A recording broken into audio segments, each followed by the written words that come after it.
Our top story that's defining the news agenda. The Madras High Court today heard the Tuticorin custodial death case. The woman constable, who is an eyewitness in the case, has been given protection on court directions. The judges also spoke to her over the phone. She had earlier deposed before the court and nailed the cops involved in the assault. So far, 4 cops have been arrested. They include Inspector Sridhar, Sub-Inspectors Balakrishnan, Raghu Ganesh and Constable Murugan.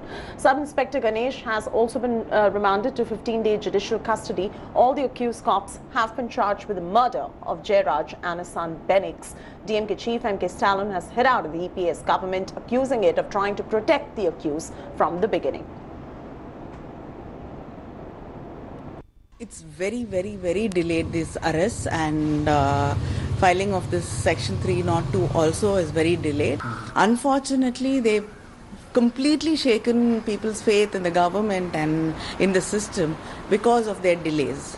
I hope that the government doesn't interfere. Shalini Nobo now joins us to bring us up to speed with the latest developments that are coming in. Shalini, if you could walk our viewers today on the Madras High Court hearing that took place in the Tuticorin custodial death case.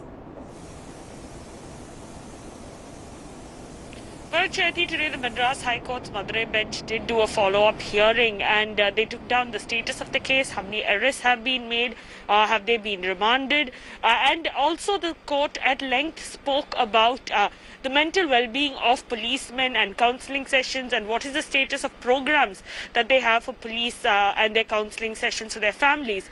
Most importantly, after the India Today expose yesterday, where we did speak to the women constable who said she needed protection, the prime witness in the case, there was a follow-up in court. The court judges wanted to speak to her over the phone. They wanted to know if she was safe, and also they said that protection needs to be provided to her ASAP, and there were 2 guards posted outside her house. This story was highlighted yesterday after we were the first to speak to her, and she said the need of the hour is I need protection. They have told me that they will give me protection.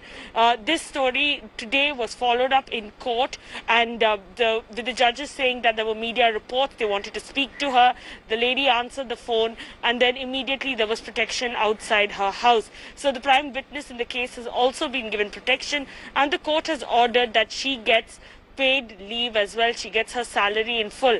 Apart from this, the CBCID has, done their preliminary inquiry. They've done groundwork. They have around 10 teams, and they've gone to the Kovilpatti sub-jail. They've gone to the police station. They spoke to several people and made 4 arrests in the case. Inspector Sridhar, he was arrested at a checkpost when he was trying to go elsewhere. The SIs, Raghu Ganesh and Balakrishnan, have been arrested as well.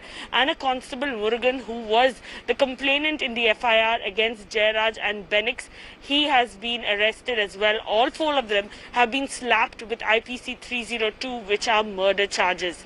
There is also another constable, Mutturaj, who was named in the FIR, but there's no clarity on whether he's been arrested just yet. We are still waiting for information to come in from the CBCID on his arrest. Absolutely. Shalini, continue to stay with us. We're getting a reaction that is coming in from Jairaj's daughter and from Karthi Chidambaram as well. Let's listen in.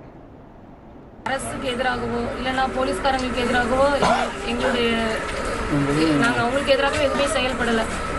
எங்களுடைய அப்பா, என்னுடைய தம்பி, அவங்கள கொலை செய்த அந்த சாத்தாங்குளம் காவல்துறையினருக்கு எதிராக மட்டும்தான் நாங்கள் குரல் கொடுத்தோம்.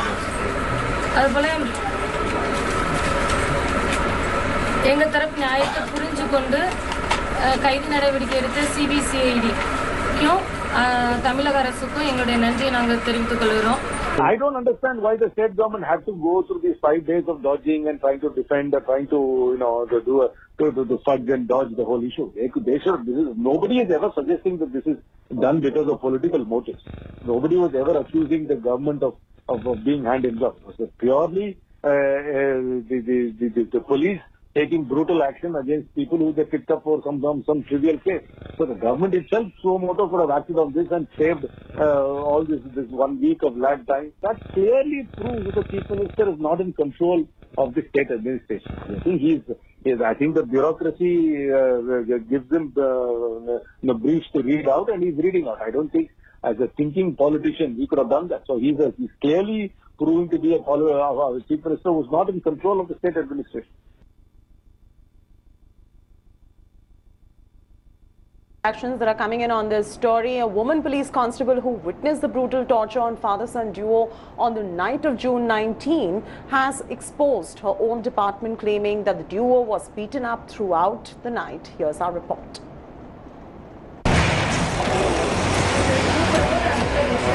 A big twist in the Jayaraj and Benix death case in Tamil Nadu. A police constable has turned whistleblower and is now a key witness against the cops who allegedly tortured the father and son, leading to their deaths. The woman constable's statement before the magistrate has changed the whole narrative that the Satankulam police had built against Jayaraj and Benix. The whistleblower says the two were beaten till early hours of June 19th. Lathis and the station bench was stained with blood as a result of the hours-long torture. The magistrate in his report has stated the constable was noticeably intimidated. India Today spoke to this prime witness. June 19th, exactly on the station. Can you tell me a little?